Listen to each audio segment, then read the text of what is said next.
اللہ پر یقین ہو تو ایسا جیسا ڈاکٹر اسرار احمد صاحب نے اس صرف 60 سیکنڈ کی ویڈیو میں ہمیں بتایا کہ کسی بچے کو اگر کوئی خوف لاحق ہو جائے، کوئی ڈرائے، وہ آئے گا، دوڑے گا، ماں کی گود میں آ کر ماں سے چمٹ جائے گا۔ وہ یہ سمجھتا ہے اپنے چھوٹے سے ذہن کے مطابق میں قلعے میں آ گیا ہوں۔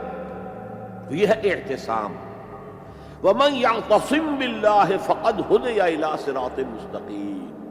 یہاں حبل اللہ نہیں ہے، جو اللہ کے ساتھ چمٹ جائے تو اس کی ہدایت تو ہو گئی صراط مستقیم کی طرف۔ اللہ سے جڑ جاؤ۔